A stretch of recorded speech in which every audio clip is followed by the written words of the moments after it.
A report came out recently that had the TV world in kind of a tizzy. Of the top 10 most streamed TV shows of 2023, the only two that were created in the last 10 years were Bluey and Cocomelon. Now, those do make sense because kids absolutely love them, and getting kids to branch out from things that they love requires drastic action. I have three kids, and they each have their own weekday to pick what shows they get to watch for their TV time. The two oldest get 2 days, and the youngest gets 1 day. You may say that's unfair, but if the older two use a day to play the Switch, the younger gets to pick what to watch, so it usually gets 3 days of picking. I bring that up to say they each have like three shows that are the only things that they pick over and over and over.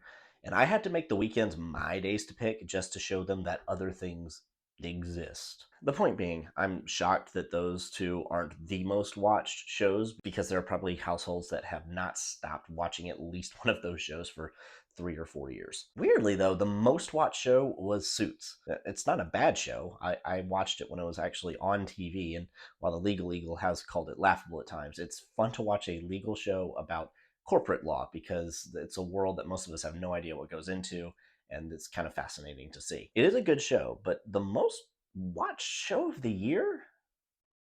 What triggered that?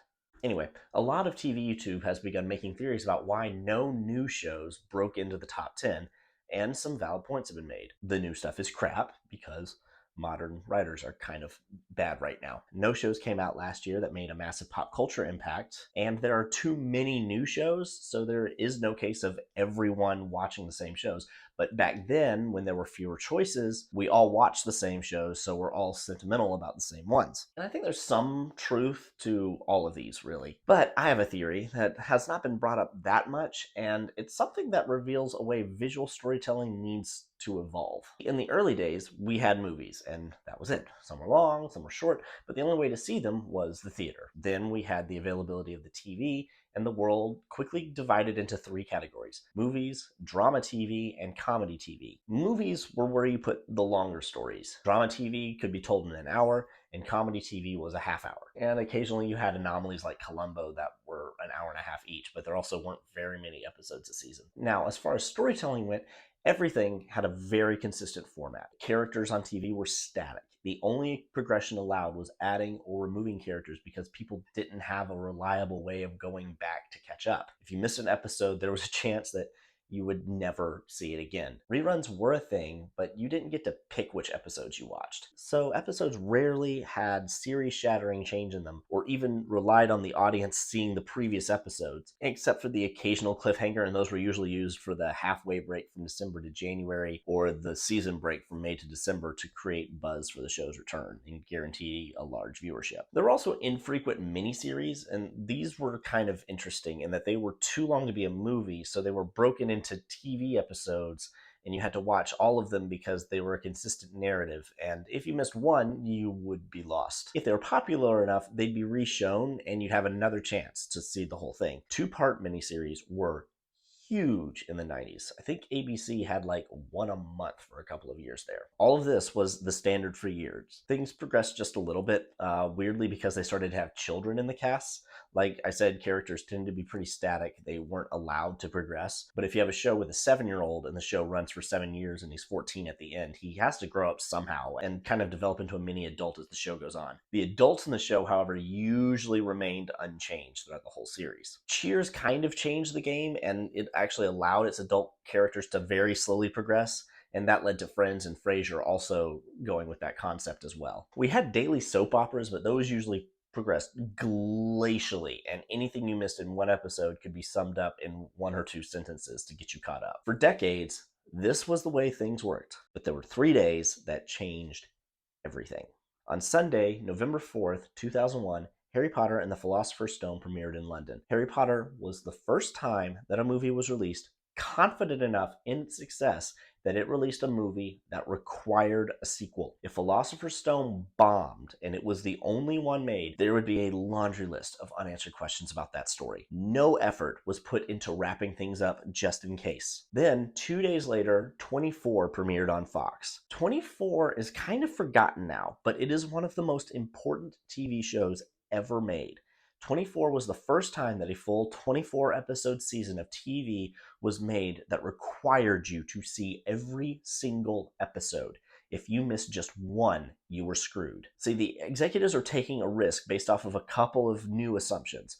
One, if you gave people a reason that they had to come back every week, they would. Two, TiVos were becoming more common, so it would be easier to not miss things. Three, DVD box sets of TV series were becoming a thing, and someone had the idea that if you were to make an entire season that was meant to be seen all together, the likelihood of people wanting to buy that season to rewatch it was much higher. And that could be another form of income on top of the hallowed syndication. The show was insanely popular, and it changed television forever. Dramatic TV shows that required you to watch each and every episode to know what was going on became the norm. You didn't just pick what show to watch each night.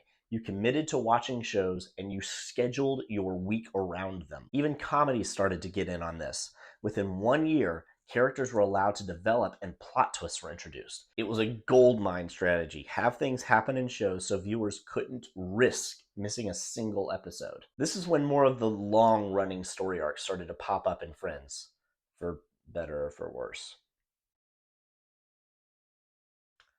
Joey and Rachel, we're all thinking it. This whole concept crept into everything. Monster of the Week shows couldn't be just that anymore. There had to be an overarching narrative for at least a season with tidbits of information released each week. Now, that was a thing before. The Fugitive in the 60s did it, and Pretender in the 90s did it, but it was now the standard, not the exception. Static sitcoms slowly died. Characters had to grow and change from season to season. Then things changed again when Netflix discovered binging. They were monitoring people's viewing habits and noticed that there were a lot of people turning on a show and just watching.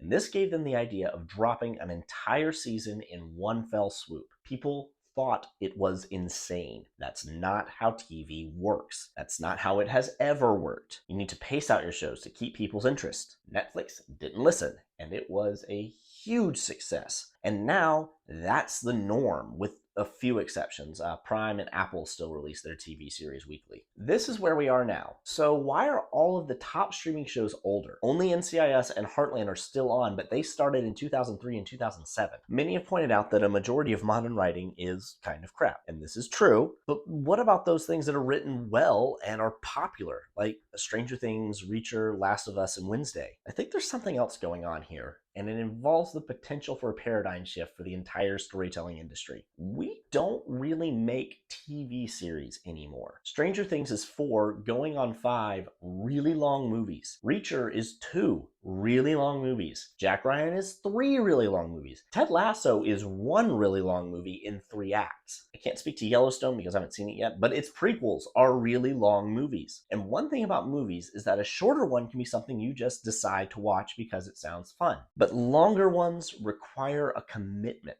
Some people rewatch Lord of the Rings every single year, but it's a commitment and they plan for it. They're just not sitting in the living room and thinking, I think I'll watch Fellowship of the Rings today. For the most part, it happens when you're sick sometimes. But usually no. You plan for it. I need to watch Lord of the Rings again. Okay, I don't have anything on Sunday, so I'll watch Fellowship. And Tuesday I'm free, so that'll be 2 Towers. And oh man, I'm not free again until next Sunday, so I can't watch Return of the King until then. Or you can watch them all in one day, but then you book a day for that exact purpose. That is most of these modern shows. Yeah, you might want to rewatch Stranger Things, but you can't just sit down and watch an episode or 2 one night and scratch that itch. You need to watch at least a whole season, if not the whole series. Deciding to rewatch Stranger Things means committing to rewatch all 27 hours and 23 minutes, or 26 hours, 47 minutes if you make the understandable decision to just skip season 2, episode 7. Yeah, you know which one. Jack Ryan's seasons are episodic, but you're still committing to an 8.5-hour movie. I'm willing to bet that the ill-conceived live-action Avatar will lead to a lot of new people discovering the original show or old people rewatching it. But I'd also bet that it still won't crack into the top 10 because that full show is a 22.5 hour commitment. And they're not going to do that more than once, I don't think. So think about the shows that are on that list. Every one of them has something in common. You could just watch an episode or two from just about any point in any season and then be done. You can be in the mood to watch Friends or Big Bang Theory or NCIS or Suits and just pick an episode and you'll be able to enjoy it, and then you can stop watching it whenever you want. Hard as it may be to do, ignore the writing quality and ask yourself, what is a current equivalent to Friends? They don't make shows where you don't have to keep watching to see the ending. Everything has to be a larger story, especially at Netflix where they drop them all at once, so they have to give you a reason to watch them all at once. So rather than being just the condemnation of modern series that many are interpreting this as, it can also be seen as highlighting a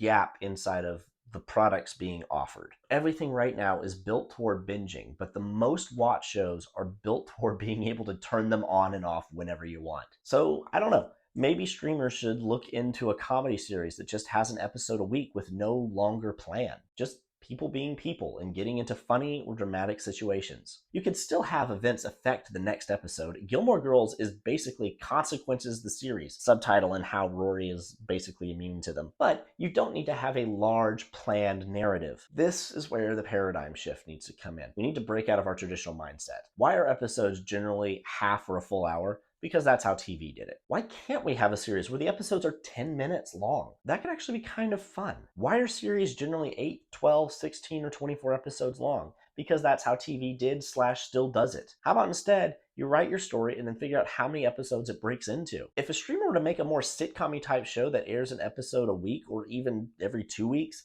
then who's to say how long a season needs to be or when it even needs to start? Make it long, make it short, just do it the right way for the show. Heck, each episode doesn't even need to be the same length. Arrested Development proved that. Also, we need new terms for things. When you think about what they are, Ted Lasso and Friends are not vying for the same sets of eyeballs. In terms of how story works, Twilight Zone is not Friends, is not Parks and Rec, is not Gilmore Girls, is not House of Cards, is not Reacher, is not Stranger Things. We do have the term anthology show. That's like Twilight Zone. No recurring storylines or even characters, just one-off things that have a similar style or genre. Multi-camera sitcom and single-camera sitcom are terms that do exist, but they tell you how they're filmed and not what they are. We need a term for Friends or Star Trek type shows where characters either don't change at all or they change very slowly. Parks and Rec or Gilmore Girls type shows need a name too. The ones that just follow characters through their lives and seeing how they deal with issues that we all relate to. Reacher and Jack Ryan need a name. Shows where each season is its own self-contained story. You don't really need to watch each season in order, but you do need to watch each season from beginning to end. And then finally, there are shows like Game of Thrones or Avatar, where the show is one long story that has to be viewed from beginning to end. The purpose of this kind of breakdown in terms is, I'm sure you noticed, but every single show on that list is either a Friend Trek or a Parkmore. Shows where it doesn't matter where you start or where you stop, and you know what? No one's making those anymore.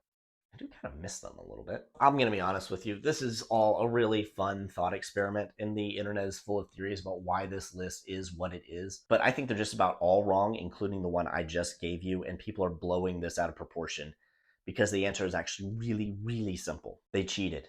Not intentionally. They didn't do this to get themselves on the top of this list at some point in the future, but they have a large steroid level advantage. The way that they measure what the most watched shows are is by minutes watched. You may be seeing the flaw already. Stranger Things, I use that as an example again because I love it so. The entire series is 1,643 minutes long. Friends is 5,192. To equal one binge of Friends, you'd have to watch Stranger Things 3 times in a year, and no one's doing that. Big Bang Theory is 3.5 viewings of Stranger Things. Suits is 4 Stranger Things. NCIS, as of 2022, because I'm just asking ChatGPT these links and that's where its knowledge ends, is almost 12 Stranger Things. So really, that's probably the actual answer. It doesn't matter how many viewers new shows are getting if the amount of viewing time available is a third of the older shows. They're being watched more because there's more of them to watch. Well, if you're subscribed, you'll see me next time. Bye.